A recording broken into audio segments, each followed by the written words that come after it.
به نام خدای خوب و مهربون سلام میگم به همه شما عزیزان بینندگان خوب و دوست داشتنی انارستان. امروز در خدمت دکتر یوسفی عزیز هستیم و قرار هستش که بخش صحت و سقم گیاهان دارویی رو با ایشون داشته باشیم. دکتر سلام به شما، وقتتون بخیر. سلام دارم خدمت بینندگان عزیز و آرزو دارم اوقات خوشی امروز داشته باشم. درود بر شما. دکتر جان، حنا رو الان داریم که به رنگش بسیار معروفه، از قدیم تا به امروز خیلی استفاده می شده. بیشتر حالا ما تو خاطر اون هست پدر بزرگ‌ها مادر بزرگ‌ها استفاده می‌کردن. به عنوان سوال اول دکتر، چه خواصی داره حنا؟ بله، حنا نگاه کنیم تو یک دارویی که ما میگیم مرکب القوا. این داروهایی که مرکب القوا هم سرد مزاجا هم گرم مزاجا میتونن استفاده کنن. همه میتونن ازش؟ بله خیلی جالبه. ولی مطلب بسیار مهم اینه که یکی از داروهای بسیار خوب برای عزیزانی که خونشون سوخته احتراق صورت گرفته، یعنی عزیزانی که جزامی بودن قبلا استفاده میکردن، عزیزانی که بیماری پوستی مثل سوریاسیس دارن، اکزما دارن، بیماریایی که صعب العلاج بوده از برگش استفاده میکردن چون خون رو صاف میکنه.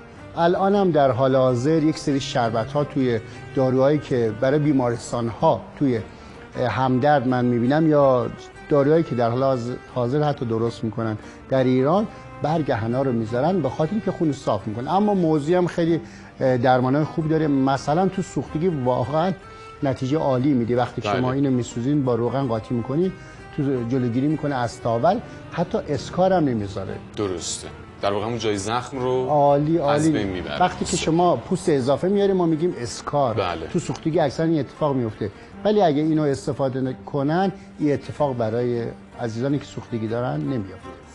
خب دکتر جان، بخش اصلی ماجرا، وارد فروشگاه شدیم، میخوایم حنا خریداری کنیم و میخوایم ببینیم که کدوم حنا از جنس مرغوب هست. چطور تشخیص بدیم؟ خواهش.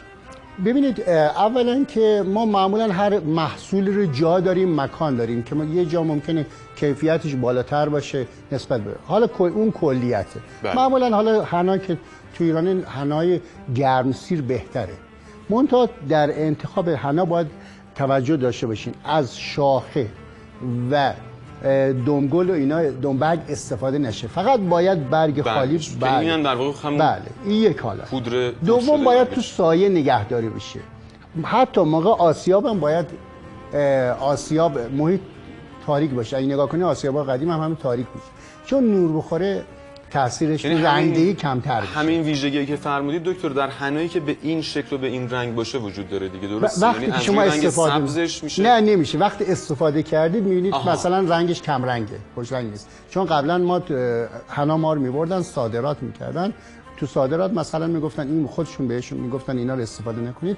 حتی تو آسیاب مطرح بود که آیا آسیاب سنگی باشه یا آسیاب برقی باشه. آسیاب برقی باشه روغنی داره، روغنش میسوزه، وقت سوخت این رنگ کمتر میشه. بهتره که آسیابای دستی، آسیابای سنگی باشه که رنگ بده. توی رنگدهی شما متوجه میشید که این حنا کیفیتش خوبه یا به شکل ظاهری تشخیص داده نمیشه. مهمترین ویژگی و شاخصمون میشه همون رنگدهی. بله که استفاده میشه. یک رنگ قرمز بسیار خوش رنگ حنایی که و به عنوان سوال آخر دکتر خیلی کوتاه اگر مقدور هست نحوه مصرفش رو هم یک توضیح بفرمایید. بله، اینو تو آب حل میکنن میذارن بمونه، بعدش رو سر میذارن یا رو موها میذارن، میخوان نیم ساعت میذارن بعد شستش. بعضی هم 3 تا 4 ساعت میذارن. اگه برای جوش صورت میخوان یکم با ماست میذارن یه رو بذارن که رنگ نگیره. اما اگه برای رنگدهی میخوان مدت زمانش باید 3 4 ساعت معمولا باشه. درود بر شما، سپاسگزارم از توضیحاتتون و ممنون از همه شما عزیزان که ما رو تماشا کردید.